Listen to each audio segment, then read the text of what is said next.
सभी को नमस्कार। आज के इस वीडियो में मैं आप सभी का हार्दिक स्वागत करता हूं। आज हम पढ़ेंगे संदेश लेखन। मित्रों, हम जानते हैं कि हम अपनी बात किसी तक भी जो पहुंचाते हैं, किसी भी व्यक्ति तक, किसी अपने आपस के लोगों तक या कहीं कार्यालयीन तौर पर, जब हमारी मन की बात हम किसी तक पहुंचाते हैं, कोई भी सूचना देते हैं, तो उसे हम संदेश कहते हैं।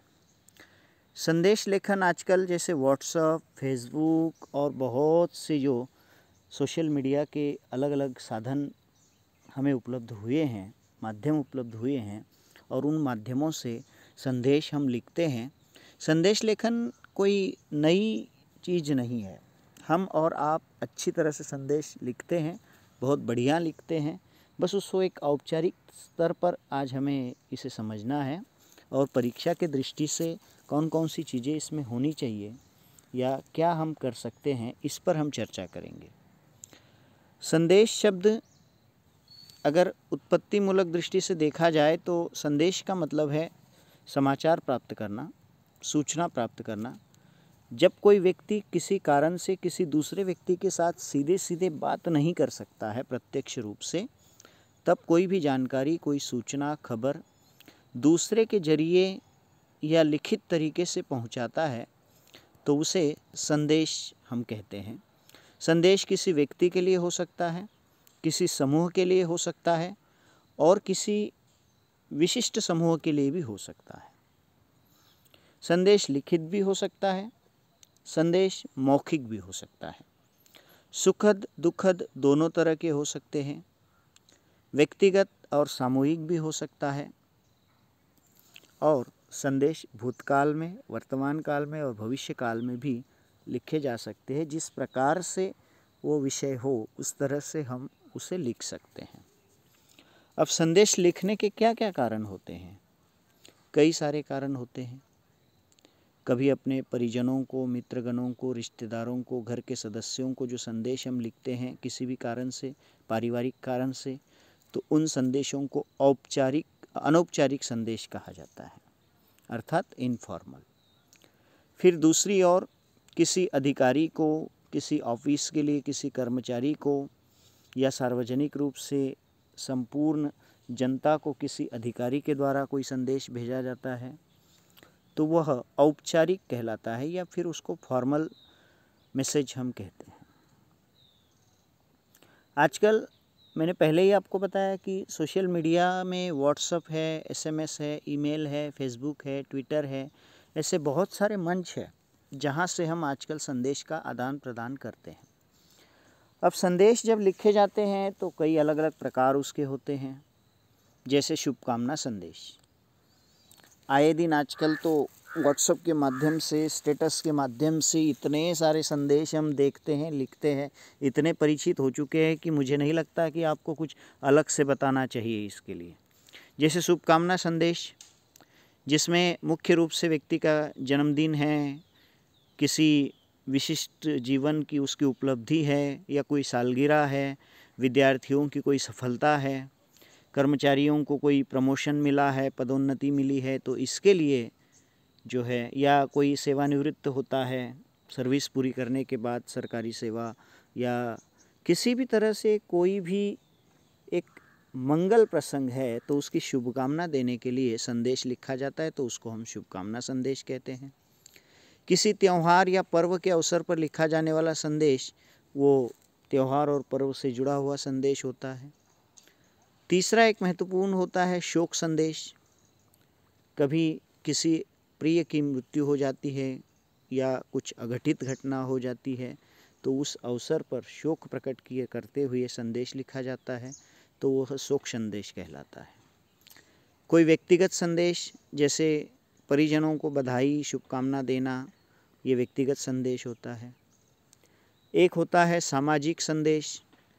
धार्मिक या सार्वजनिक कार्यों से जुड़े हुए, सामाजिक कार्यक्रमों से जुड़े हुए आयोजन के लिए जो कोई संदेश दिया जाता है, वो सामाजिक संदेश कहते हैं। उदाहरण के लिए पर्यावरण दिवस पर दिया जाने वाला संदेश, या जल बचाओ इस पर दिया जाने वाला संदेश, या फिर बेटी बचाओ बेटी पढ़ाओ इस प्रकार का जो संदेश दिया जाता है वो सामाजिक संदेश कहलाता है। या फिर आजकल कोरोना से बचने के उपायों के जो संदेश दिए जाते हैं, किस प्रकार से बचना चाहिए, ये भी सामाजिक संदेश के अंतर्गत आ सकता है।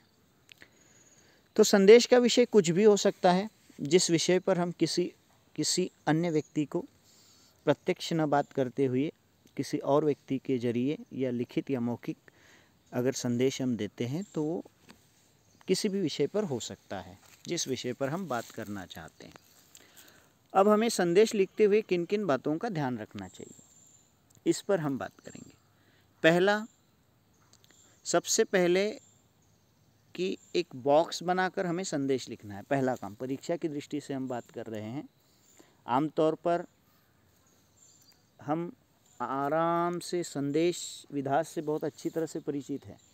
हम दिन भर में व्हाट्सएप, फेसबुक के जरिए बहुत सारे संदेशों का आदान प्रदान करते हैं, लेकिन एक परीक्षा की दृष्टि से सिलसिलेवार अगर बात करें तो सबसे पहले एक बॉक्स बनाएंगे आप, और उस बॉक्स में जो कोई शब्द कम से कम शब्दों में आपको देना है।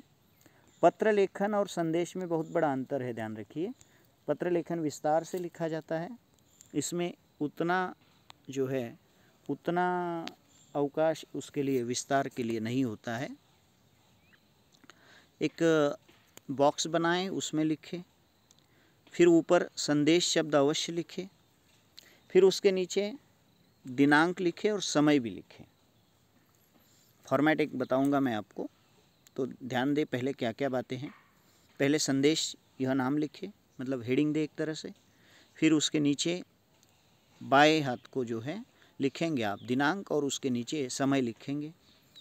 फिर मुख्य विषय लिखेंगे, विषय कम से कम शब्दों में, किस विषय पर, जैसे शुभकामना संदेश या जन्मदिन की शुभकामनाएं, है ना, शादी की सालगिरह की शुभकामनाएं, ऐसे एक विषय जो है वो स्पष्ट रूप से लिखेंगे। और 2-3-4 लाइन में अपने संदेश को कम से कम शब्दों में ख़त्म करके यहीं बाएं हाथ के कॉर्नर में आप अपना संदेश भेजने वाले का नाम लिखेंगे, प्रेषक का नाम, संदेश भेजने वाले का नाम। संदेश लेखन की शब्द सीमा ज़्यादा से ज़्यादा 30 से 40 शब्द होती है, मतलब 3-4-5 लाइन ज़्यादा से ज़्यादा, इससे ज़्यादा संदेश नहीं लिखा जाएगा, ध्यान रखिए। ज़्यादा से ज़्यादा 30-40 शब्द उसमें प्रयोग हो। अगर लगता है आपको कि कोई किसी चित्र का प्रयोग करना ज़रूरी है तो कर सकते हैं, लेकिन ज़रूरी नहीं कि करना ही है। हाँ, एक बात है कि संदेश कविता में भी दिया जा सकता है, गद्य में भी दिया जा सकता है। कोई शायरी, कोई दोहा, कोई श्लोक अगर आवश्यकता है तो उसका भी आप प्रयोग कर सकते हैं। तुकबंदी वहाँ आप कर सकते हैं, और इस प्रकार से अपने संदेश को प्रभावी बना सकते हैं, आकर्षक बना सकते हैं। और अपनी ओर से कुछ नया सोचकर कविता की तरह उसमें आप प्रस्तुत कर सकते हैं। विषय के अनुसार रंगों का प्रयोग भी किया जा सकता है। जैसे मान लीजिए आपको स्वतंत्रता दिवस समारोह का संदेश देना है, तो उस तरह से आप हमारे जो राष्ट्रध्वज है उसका तिरंगा रंग आदि का प्रयोग उस संदेश लेखन में, पृष्ठभूमि में या अक्षरों के इसमें कर सकते हैं। मान लीजिए किसी के जन्मदिन के लिए शुभकामनाएं दे रहे हैं, तो जन्मदिन के अवसर पर छोटे मोटे चित्रों की आवश्यकता है तो वो कर सकते हैं। किसी त्यौहार या पर्व पर आप शुभकामना दे रहे हैं तो छोटा मोटा चित्र उस पर्व से जुड़ा हुआ किया जा सकता है। बहुत आवश्यक नहीं है, लेकिन आप चित्रों का भी प्रयोग कर सकते हैं। संदेश में किसी भी प्रकार से इधर उधर की बातों के लिए बिल्कुल भी संभावनाएं नहीं है, उससे आप परहेज करें। टू द पॉइंट, जो विषय दिया गया है उसी विषय को लेकर कम से कम शब्दों में ऐसे लिखें कि कम से कम शब्दों में अधिक से अधिक बात जो है व्यक्त हो जाए। अब संदेश लेखन का प्रारूप कैसा होता है, जैसे अभी मैंने बताया कि पहले संदेश लिखना है, फिर आपको उससे जुड़ी हुई जो अन्य बातें हैं, दिनांक लिखना है, फिर समय आपको लिखना है आदि। तो एक प्रकार से एक प्रारूप हम देखते हैं, मैं आपको बता रहा हूँ। देखिए, ये प्रारूप आपको दिख रहा है। सबसे पहले हेडिंग देंगे, बीच में संदेश, फिर समय, तिथि। फिर ये 4-5 लाइन जो बीच में है, अब तिथि के बाद जिस व्यक्ति को आप संदेश लिख रहे हैं उसका नाम लिखेंगे और फिर इन 4-5 लाइनों में उस विषय के अनुसार संदेश लिखेंगे और नीचे प्रेषक का नाम आपको लिखना है। देखिए कौन कौन सी बातें हैं। पहला, हेडिंग देना है संदेश, समय और तिथि। दूसरी चीज़, तीसरा बिंदु है जिसको आप संदेश लिख रहे हैं उसका नाम लिखें। अगर रिश्ता है, मामा जी, मामी जी, भाई साहब, मित्र आदि, इस तरह से भी लिख सकते हैं। फिर 4-5 लाइन 30 से 40 शब्दों में अपना संदेश ख़त्म करें और नीचे बाएं हाथ को ही कॉर्नर में प्रेषक का नाम यानी अपना नाम लिखें। कुछ संदेश यहाँ उदाहरण स्वरूप मैं आपको बता रहा हूँ। देखो, जैसे मित्र को संदेश दिया गया है होली की शुभकामनाएं देते हुए, तो यहाँ पर देखिए संदेश लिखा है पहले, फिर एक तरफ तिथि है, समय है, नीचे लिखा है देखो पंकज, रंग बिरंगे रंगों और भाईचारे में भरपूर खुशियों और उल्लास का त्यौहार होली तुम्हारे जीवन में उत्साह और उमंग का संचार कर दे। परिवार के सभी लोगों को होली की हार्दिक शुभकामनाएं। भेजने वाले का नाम है दीपक। हो गया संदेश लेखन। ठीक है, बहुत आसान है।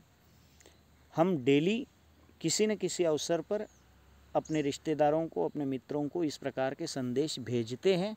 बस इस दृष्टि से, लेखन की दृष्टि से या परीक्षा की दृष्टि से उस पर हमने कभी विचार नहीं किया।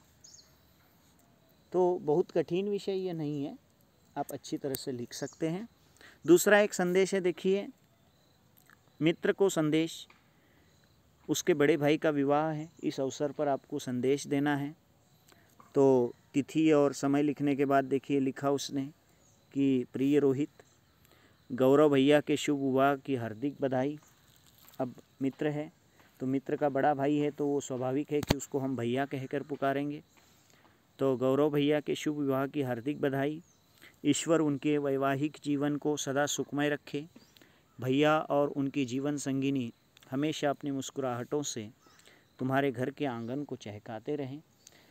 सुंदर शब्दों का प्रयोग करना है, ध्यान रखिए, अलंकारिक शब्दों का प्रयोग करना है। आपका संदेश जो है, पढ़ने वाले को आपका संदेश बार बार पढ़ने की इच्छा होनी चाहिए, इतना आकर्षक होना चाहिए।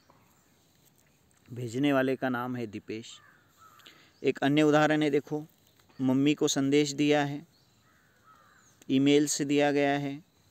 किस विषय पर है, देखो कि मम्मी जी, अब तिथि और समय लिखा जाता है, मैं बार बार आपको बताऊंगा नहीं। हेडिंग देना है संदेश, फिर लेफ्ट हैंड कॉर्नर में समय और तिथि लिखेंगे और फिर संदेश, मम्मी जी मैं ट्यूशन पढ़ने जा रहा हूँ, 6:30 तक आ जाऊँगा। आप घर नहीं थी तो चाचा जी का फ़ोन आया था, उन्होंने कुछ ज़रूरी कागजात ईमेल से भेजे हैं, आप जल्दी से देख लेना और उनसे फ़ोन पर बात कर लेना। मैंने दूध पी लिया है। मतलब एक पारिवारिक है ये कि वो जा रहा है, मम्मी से मुलाकात नहीं हुई और उसने संदेश दिया। दूसरा एक देखो, आपकी बड़ी बहन मेडिकल प्रवेश परीक्षा की तैयारी कर रही हैं और उसकी शुभकामनाएं देते हुए, उसकी तैयारी के लिए शुभकामनाएं देते हुए संदेश लिखना है। तो लिखा आपने, तिथि और समय के बाद दीदी को संबोधित किया, दीदी, ईश्वर आपको मेडिकल प्रवेश परीक्षा में बहुत अच्छे अंकों से उत्तीर्ण करें तथा आपका प्रवेश किसी प्रतिष्ठित अच्छे से मेडिकल कॉलेज में हो जाए। आप एक कर्तव्यनिष्ठ एवं ईमानदार डॉक्टर बनकर देश की सेवा कर सके। मेरी शुभकामनाएं आपके साथ हैं। और नीचे लिखने वाले का नाम। तो नाम अपना ना लिखे, ध्यान रखिए, परीक्षा की गोपनीयता के कारण अपना नाम वहाँ बिल्कुल ना लिखे। कोई भी काल्पनिक नाम या अ ब स क ख ग आप लिख सकते हैं। अब ये दूसरे प्रकार का एक संदेश देखिए, प्रधानमंत्री जी का राष्ट्र के नाम संदेश। तो तिथि और समय के बाद, मित्रों, कोरोना वायरस से बचाव के लिए सोशल डिस्टेंसिंग रखें, मुंह और नाक को ढककर रखें, मास्क लगाएं तथा बार बार साबुन से हाथ धोते रहें। बिना ज़रूरत के घर से बाहर न निकलें, घर के अंदर रहें, सुरक्षित रहें, अपना ध्यान रखें, जय भारत, आपका अपना। नाम लिखने की आवश्यकता नहीं, प्रधानमंत्री जी का संदेश है। तो एक तरह से ये सामाजिक संदेश है। कोरोना से बचने के लिए प्रधानमंत्री जी द्वारा संदेश दिया गया। तात्पर्य क्या कि संक्षेप में बताएं कि कम से कम शब्दों में अपनी बात रखें, ये बहुत ज़रूरी है। बहुत लंबा चौड़ा संदेश आपका नहीं होना चाहिए। समय सीमा 30 से 40 शब्दों की सीमा इसके लिए है, इस बात का ध्यान रखें।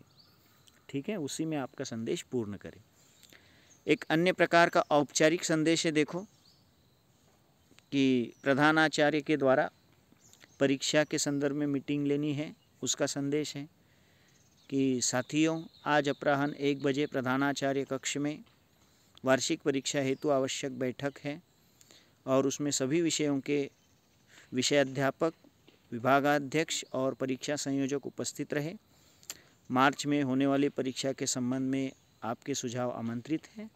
प्रधानाचार्य, ये फॉर्मल मैसेज जो किसी कार्यालय में किसी व्यक्ति के लिए दिया गया है।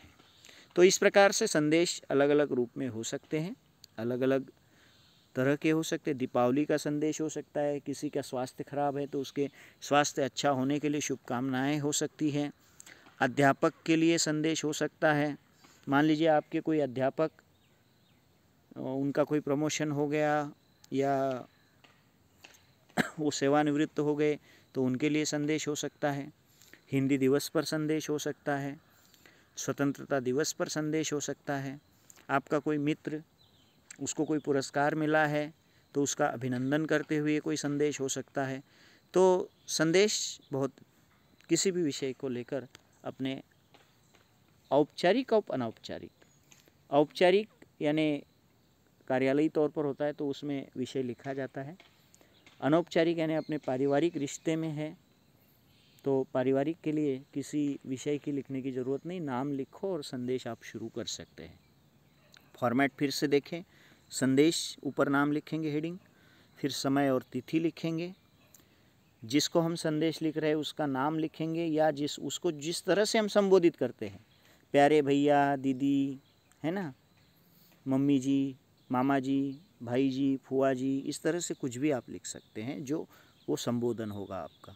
फिर विषय वस्तु आपकी 30 से 40 शब्दों में ख़त्म करें संदेश और आपका नाम लिखें और संदेश ख़त्म करें। मैं आशा करता हूँ कि संदेश लेखन से जुड़ी हुई बातें आप समझ गए होंगे। आपको कोई डाउट है, शंका है तो आप चैट बॉक्स में लिख सकते हैं या मुझे व्यक्तिगत रूप से संपर्क करके आपके कोई शंकाएं हैं तो पूछ सकते हैं। ठीक है, धन्यवाद।